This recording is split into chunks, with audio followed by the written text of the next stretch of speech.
Close your eyes for a minute, close your eyes for a second. I won't change my mind. Welcome back, Posh Fam. Welcome to the channel. We are going to be talking all things reunion, and that's the second part of the Real Housewives of Potomac reunion. I am literally dragging my feet to do this commentary, but as you all know, when you start something, you just have to finish it. And guys, excuse my hair. It's an afro look. When you get to this point of your hair growth journey, you don't know what to do with it. Just let it grow, and it's a mess. So apologies for that. I am not. When it comes to personal care, I have got zero skills, and I can't be bothered. With that said, thank you so much to my latest subscribers. Thank you for coming on board the Posh Fam train. As always, go through my playlist and see what you like, and hope you stay on, because I will be sharing more personal content. Not sure when, but it's in the works, so we're gonna do something. And yes, let's get into all the shenanigans. That was the part 2. There was very little, so we're just gonna hop on the essentials and move it right along. The part 2 of the Real Housewives of Potomac reunion saw Andy introducing the husbands on the hot seat. However, just as they came in onto the platform where this whole commentary was happening, part 2 ended. And I'm like, what are you guys doing? They're pretty much giving you drops of sweet, knowing that you're going to be thirsty for more. So part 2 literally left me in a cliffhanger, because I was just literally snoozing through the episode, and then it got to where it piqued my interest, and before you know it, it was over. Now, part 2 just continued on from where it ended in part 1. There was just no head go between Gizelle and Candice. We're going to get to that in a little bit. However, there was a conversation with Mia as regards the paternity of her first child. Now, whilst Andy was trying to find out the nuances that is the breakdown of her marriage, Wendy chimed in saying that her husband, they all have like a husband chat, WhatsApp chat group, and apparently Gordon was just spilling a lot more than he should, and he apparently said or suspected that Ink, the DJ / radio personality boyfriend of Mia, longtime boyfriend, as well as her partner Gordon, who is her husband. Guys, I know, keep up with me. It is confusing, convoluted. I don't want to get involved in the mess. And so Wendy said, well, there's a suspicion that this guy or this kid isn't really Gordon's child, or Gordon is suspecting that much, or Ink is insisting that this is his child. And so when Andy directed the question at Mia, Mia said, yes, this is a factual insinuation by Ink. However, she did an IUI, which means this particular pregnancy was planned. So she literally took someone's, bodily fluid and inseminated it into her system. So she knows exactly who she took. So, but we do not now know, according to her, there was a convolution. There was, things were just flying left, right, and center. I guess she did not wait for something to literally inseminate, and I don't know. I don't know. She probably didn't wait to confirm pregnancy before she went and had intimate relations with Ink, thereby the, confusion as regards the paternity of her first child. Now, before they could get ahead and continue in the conversation, Karen literally put a stop to it and said, this particular boy is going to, in the future, watch most of these clips, and he is going to be upset as hell, and questioning the mom for bringing this particular sordid chapter of her life on TV and making an embarrassment of him. And I think, it is right. The guy or this young child hasn't consented to be on the show.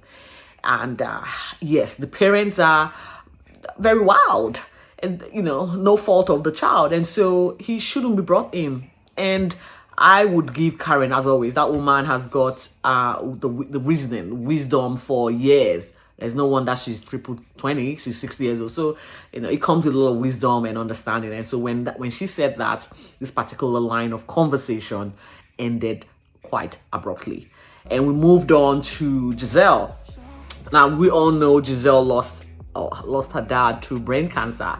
And Andy wanted to know how she is doing, if she could, give us a play-by-play to how this whole diagnosis came about. Now, again, as always, Gizelle isn't one to share when it comes to her personal information. She is happy to, partake in other people's conversation. But when it comes to her, she's not really willing to give that much details. However, she did say, the dad was in denial, or the dad was not willing to share what he was going through, which is quite understandable. Most father who would not want to burden their kids with what they're going through. And according to her, when she found out, she didn't really leave his side, but at the point where the diagnosis was made, probably cancer probably had spread and progressed to, where he's probably, he took his life. She did say the dad wanted a celebration of life and no sadness, and she did just that. And I think the dad was a pioneer. The dad literally pioneered and encouraged her to come on this particular show. And so all thanks to her dad, who she holds in such a high esteem.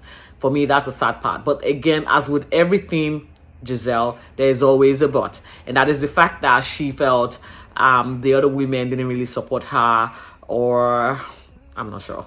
Like, we all know the situation with Wendy, and Wendy was like, well, when my mom was having a medical emergency, y'all were, insinuating my mother was WITCH.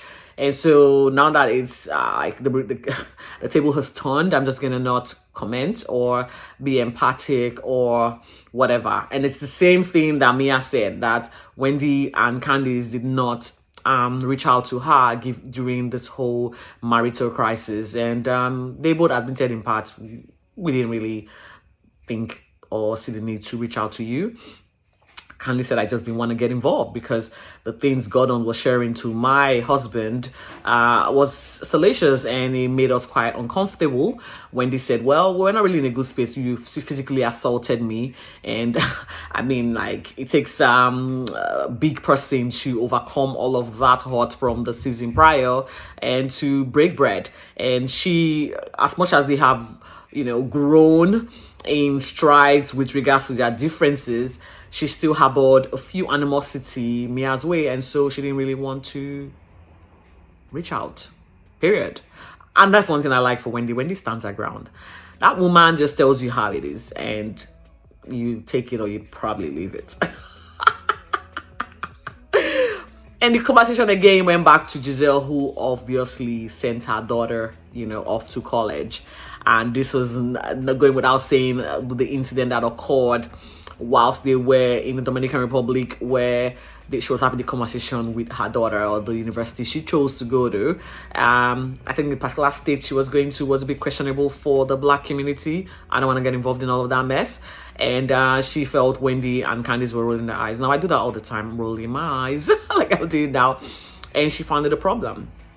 And I can tell you, if you did watch this particular episode, this particular season, whenever Wendy is having a conversation, Gizelle and Robyn and Neka were always snide commenting. So why is it good for the geese and not good for the gander? Because I'm like confused. It doesn't have to be Robyn's and Giselle's way.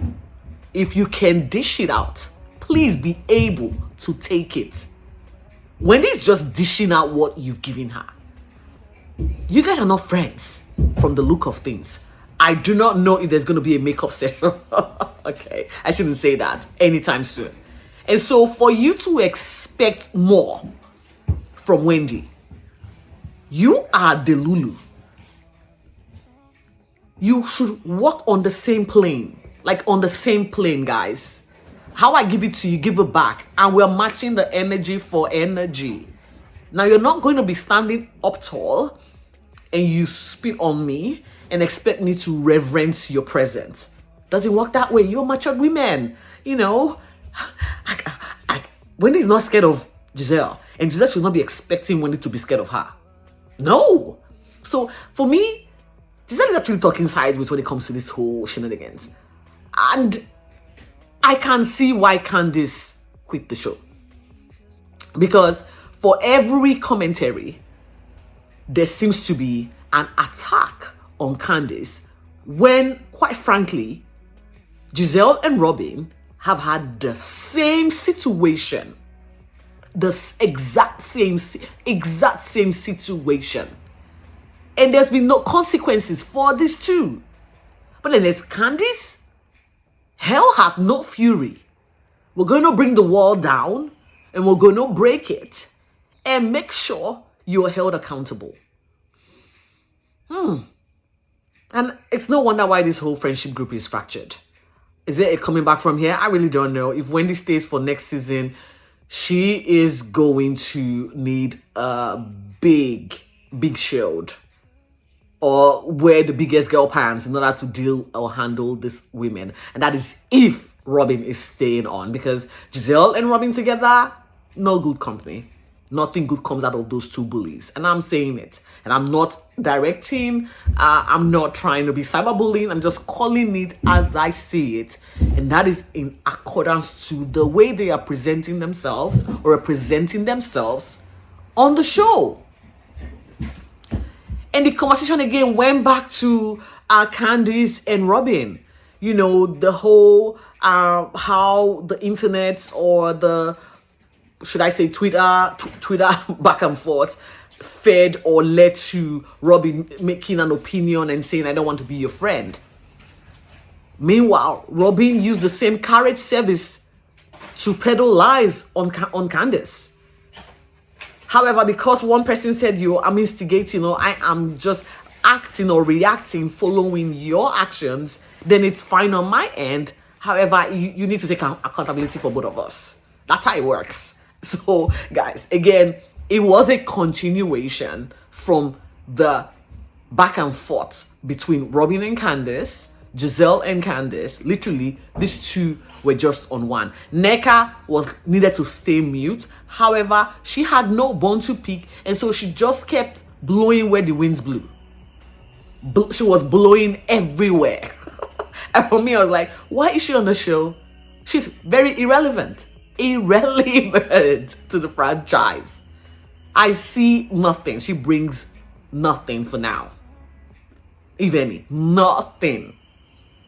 Apparently, Mia is in debt, rental debt, but she claims that Gordon refused to move out of their rental. And so when she moved out, she felt Gordon was liable to pay the rent. I think as it should be. Apparently, Gordon is broke. Mia is, funding him as well as funding her own lifestyle. And when she was asked, what broke the camel's back, now she lied, okay? She said Gordon started acting out. Gordon started yelling at her. Gordon, drained her bank account. Okay. And I can tell you for a fact the reason why the marriage is going south. Gordon is broke. We know that. Mia wanted a man that would provide for her, hook, line, and sinker. And there is no crime, okay? Gordon is literally 30 years her senior. And so he should be responsible for her. Provider, protector, and professor. And when he lost his provision status, he also lost protective status. Professing was a little bit hard for her to take because she then became the breadwinner of the household. And given the fact that the marriage was an open marriage from the get-go, there was no way she could continue on in that marriage. She did say, and this was where I found very funny, that because there was a conversation during the series where she said she had more money when she came into the marriage, because we all knew Gordon had so much wealth. Gordon literally picked up from a stripper club where he was spending upwards of $10,000 for an hour just to have her by his side at the strip club. Now, according to Mia, whilst Gordon had money or pretend money, because it was probably all smokes and mirrors, according to her, because anything that comes out of Mia's mouth, I doubt highly. It's very doubtful. She said she had lost two grandparents and had some type of inheritance from these grandparents, and that was what sort of sustained the household. And she did say Gordon wasn't a good financial manager. Duh.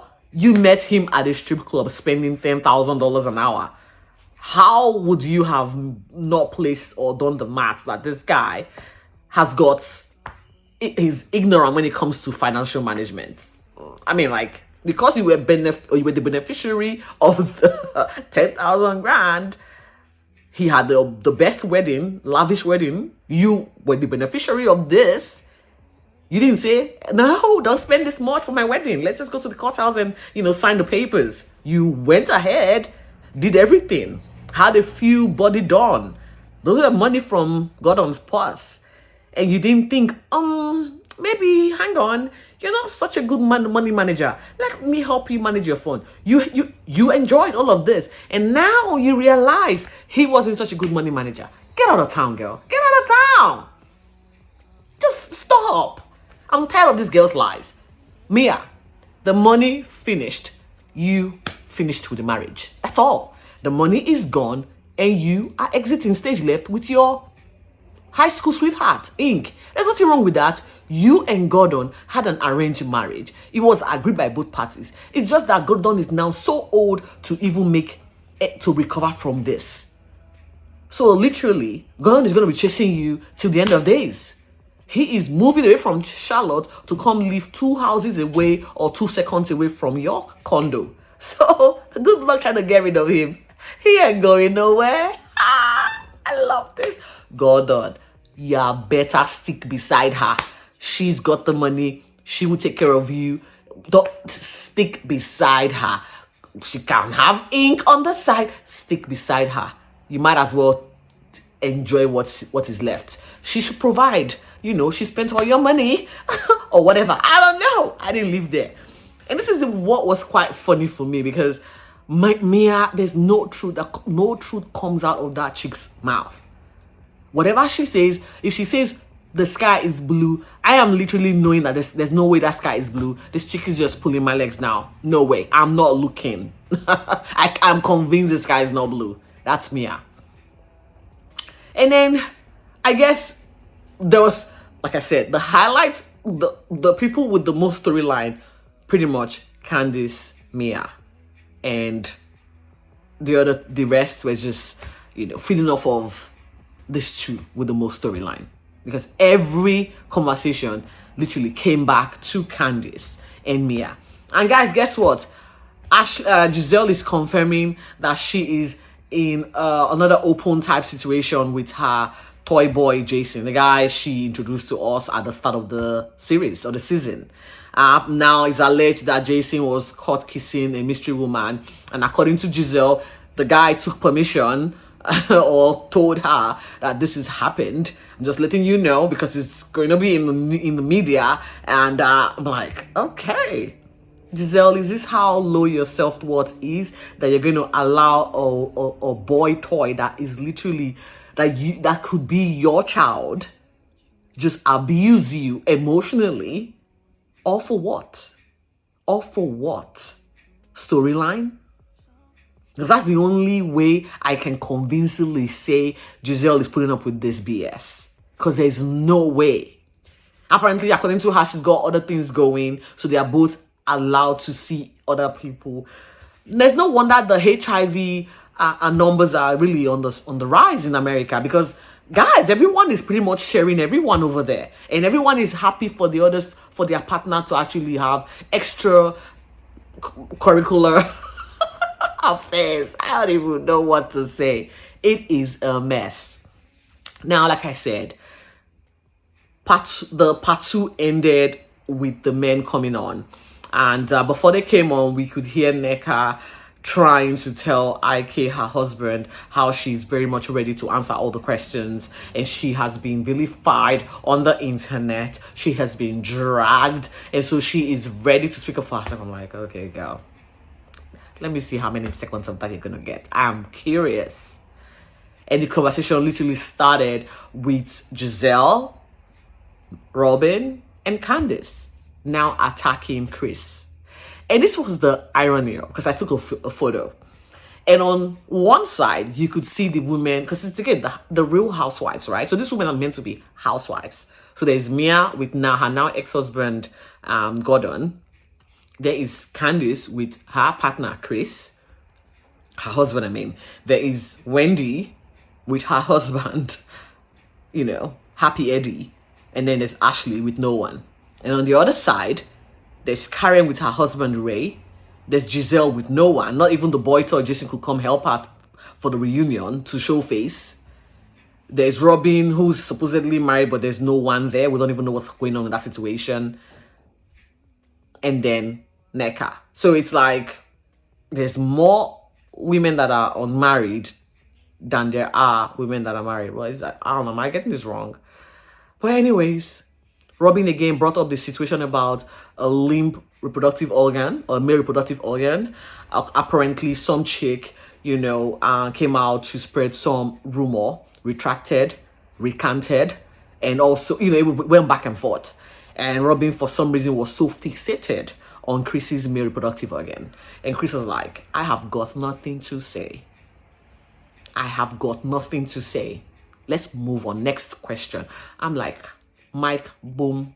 That's how you answer people that are just nosy for no reason, trying to deflect from their own misery. So on part 3, we're all going to be looking forward to what Gordon has to say, because apparently Gordon has to say a lot. I cannot wait. And I guess there will be the conversation with Wendy and Nneka. I would like to see how that goes, because I heard Wendy speaking my native tongue, trying to get Nneka to shut up. So I don't know why that's, I don't know. What was that about? And I can't wait to unpack that for you. So guys, until next time, thank you so much for watching, and bye. Don't forget to be safe.